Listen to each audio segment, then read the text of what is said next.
रत्नागिरीमध्ये महायुतीत बिघाडी होणार असल्याचं जवळपास स्पष्ट झालंय। तशी माहिती शिवसेनेचे नेते आणि उद्योगमंत्री उदय सामंत यांनी दिली। रत्नागिरीत आता युती होण्याची शक्यता कमी आहे असं उदय सामंत यांनी म्हटलं। सर्वांनी आपापला प्रचार सुरू केल्याचे सामंत म्हणाले।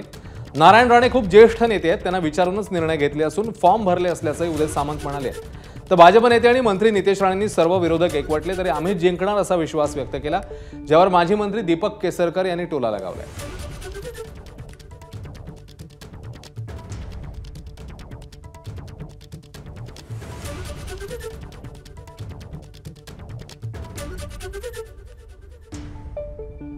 आम्हाला शिंदे साहेबांनी आदेश दिलेले आहेत की माननीय खासदार राणे साहेबांचा शब्द हा अंतिम असेल। आम्ही राणे साहेबांच्या अंतिम शब्दापर्यंत थांबलो। तोपर्यंत काही लोकांनी फॉर्म भरलेले होते। आम्ही राणे साहेबांना विनंती केली की अशा पद्धतीनं तुमचं देखील ऐकलं गेलेलं नाही, त्याच्यामुळे आम्ही काय करू। आणि त्याच्यानंतर राणे साहेबांनी सांगितलं की आता शेवटी कोण जर ऐकत नसेल तर शेवटी स्वतःच्या पक्षाचे देखील फॉर्म भरले गेले पाहिजेत। पण मला 100% खात्री आहे की आशीर्वाद राणे साहेबांचा आम्हालाच आहे।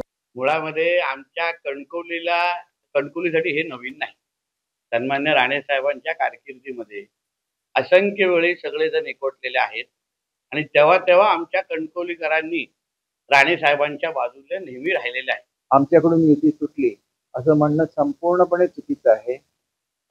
युती ही व्हावी याच्यासाठी मी शेवटपर्यंत प्रयत्न केलेले आहे आणि माझी आज सुद्धा भूमिका आहे की अजूनही पंचायत समिती जिल्हा परिषदेच्या निवडणुका व्हायच्या आहेत, त्याच्यामध्ये सुद्धा युती करावी। आम्ही कुठल्याही तऱ्हेच्या अटी न ठेवता या युतीला मान्यता देऊ आणि आता सुद्धा त्यांना जर युती करायची असेल तर माझ्या प्रत्येक कॅन्डिडेटला तुम्ही विचारू शकता की त्यांना मी सांगितलेलं होतं की जर युती झाले तर कोणाकोणाला माघार घ्यायला लागेल। एबीपी माझा, उघडा डोळे बघा नीट।